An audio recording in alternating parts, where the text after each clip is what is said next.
Hello everybody and welcome back to another Marvel Crisis Protocol reveal breakdown, and I'm really excited about today's. It's a little bit of a smaller reveal, but it's something that I know myself and a huge amount of the community has been really excited about. And yeah, I don't want to ramble on too much. We're going to go ahead and jump right into things here. So first things first, what the actual reveal is they have put up the pre-orders for the War of Kings and the Inhuman boxes. So we got a couple things. First of all, we got a release date. It looks like they're planned to come out on the 14th of March. Alrighty, sounds good. We also get an idea of the price points as well. It's going to be 45, I believe, in USD for the Asmodee store.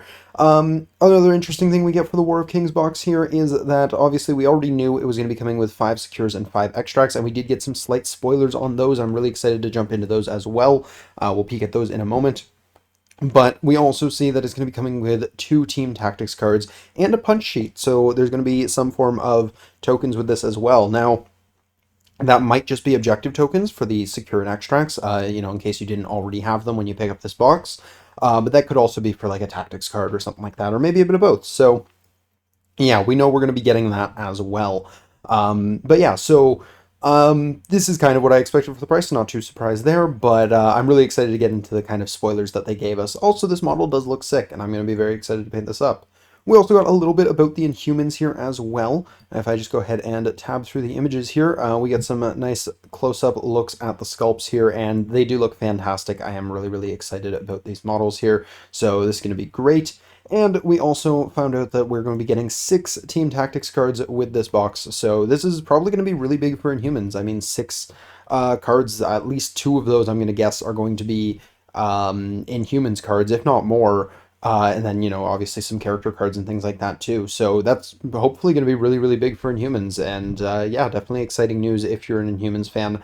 I'm probably not going to be picking up this box right away myself. I do like the characters, just I'm definitely going to be prioritizing the War of Kings box. But still, I do plan to eventually pick it up, and I am very excited about having more tools for my Inhumans. So yeah, really exciting there. But now for what we're all really here for is the scenario spoilers here, because they've given us a fair bit. And yeah, I think we're just going to go right in with the scenarios. They've also given us some tactics cards. We're going to try and decipher what we can from those as well.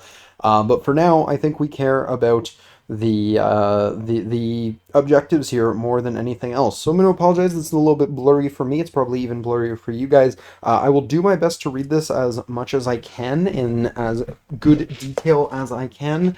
But some of this we are going to be speculating because all of them, except for this front one, have some stuff cut off. But we do have at least 4 partially revealed here. So the first one is Guardians Save Shi'ar Empire Empress in Style.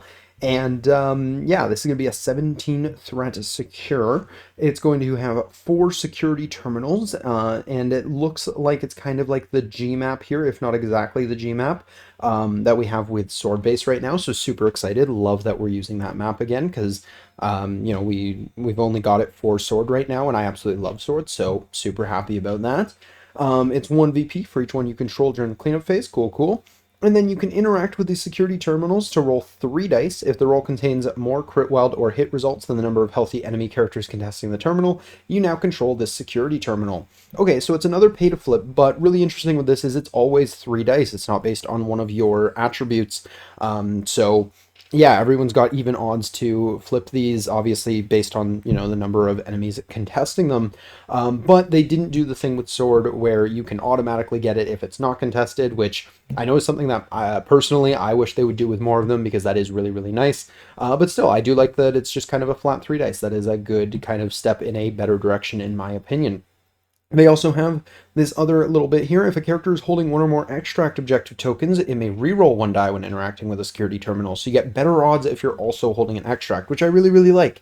It encourages you to keep your extract carriers in the fight and, kind of close to everything else, which is really nice. I like that they're not incentivizing kind of just running away with the extracts and things like that. They are like, no, you want to stay here because that model is going to be better at playing the objective in the middle of the board as well. So yeah, super down with that. Love interesting kind of design and things like that.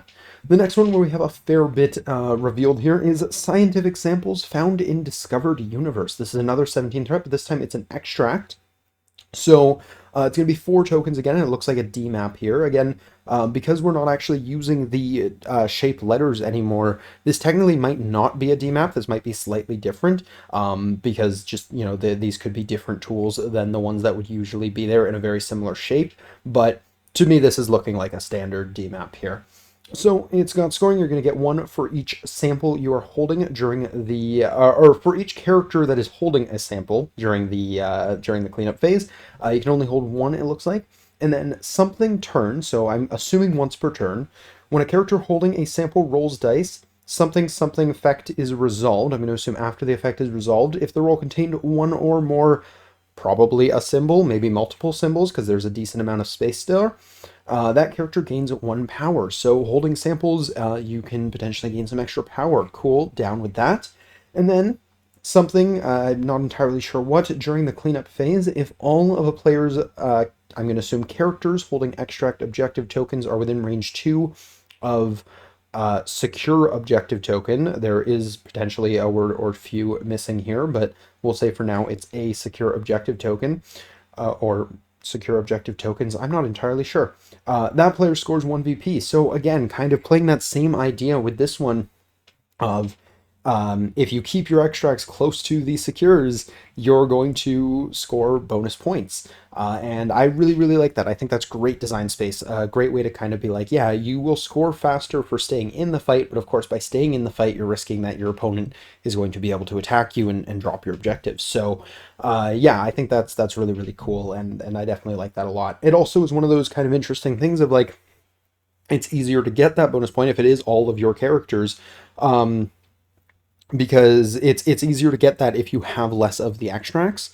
So, only 1 character needing to stand on a point versus, say, your opponent has 3. It's a lot easier to kind of be like, well, my last activation, I threw off 1 of your characters, and now you don't get to get your bonus point. So it kind of provides a nice little bit of a catch-up mechanic there, too. If your opponent is, more of the objectives than you, you're at least probably more likely going to get the bonus point than they are. So, yeah, really liking the kind of design space on these. Only kind of gripe so far is I would have liked a G shape that wasn't a pay to flip, but still, I think these are definitely going in the direction I want to see. So super happy about that.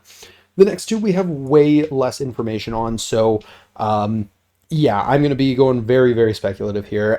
This is going to be Deadline to Destruction. It's going to be a 16 threat secure. You're going to place 4 detonation consoles, and you're going to get 1 for each you're securing during the cleanup phase.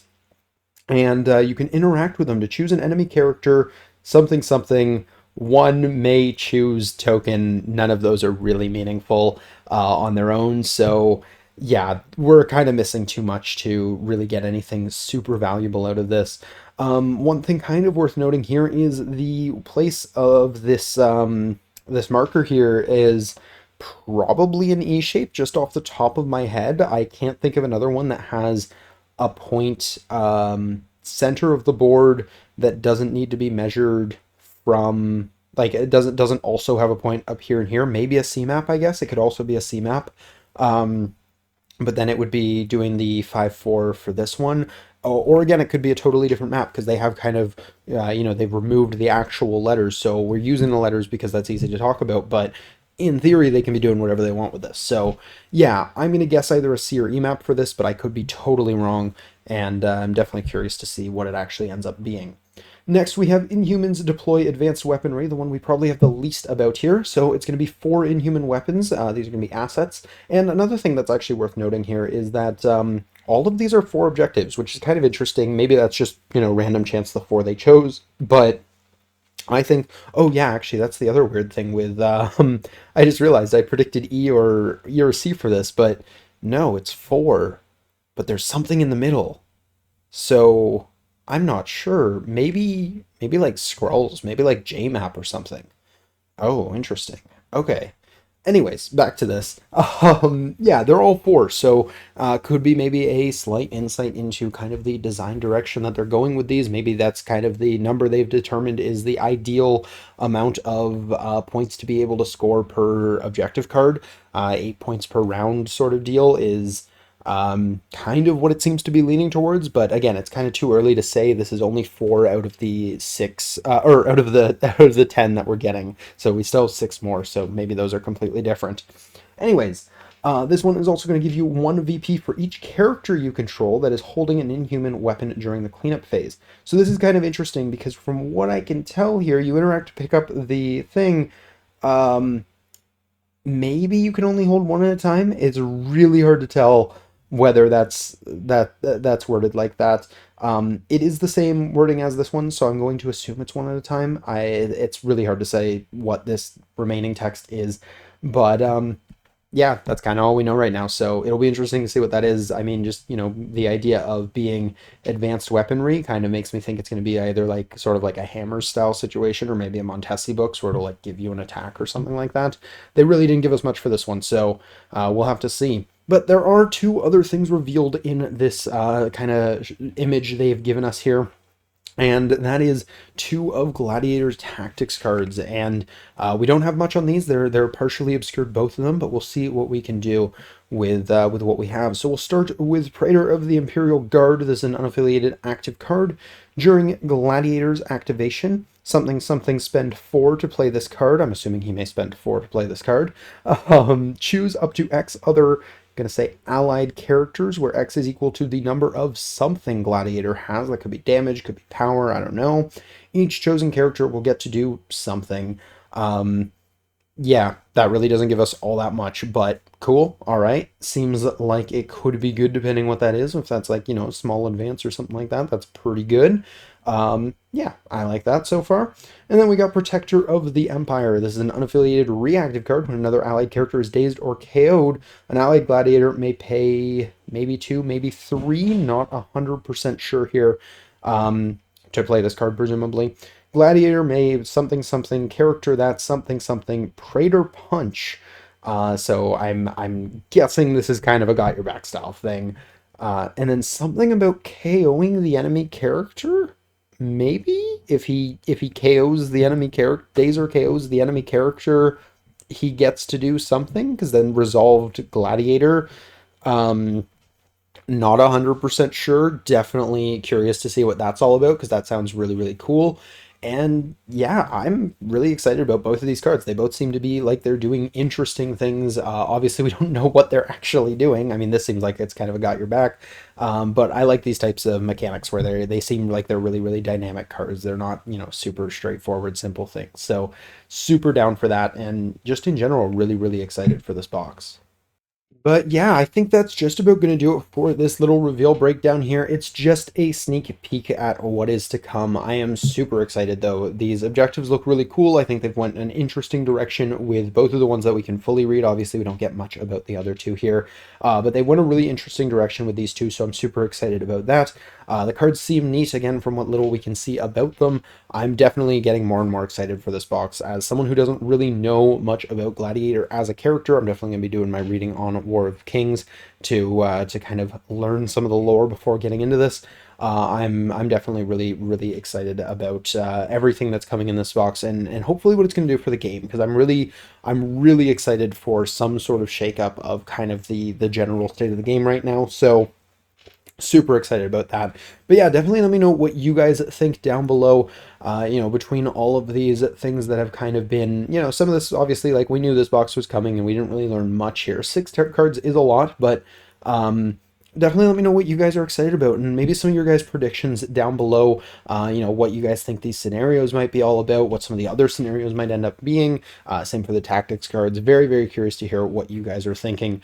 But that's going to do it for my thoughts on this. So I hope you guys have enjoyed this video. If you did, please do drop a like down below. Subscribe if you're new to the channel. I do reveal breakdowns on everything that I deem kind of newsworthy as it gets revealed, which is most things these days. So yeah, definitely if you want to kind of stay up to date with that stuff, feel free to join for that. But we also have some other kind of discussion focused content during the weekdays and battle reports on the weekends. So if you're a fan of any of that sort of thing, feel free to jump on in.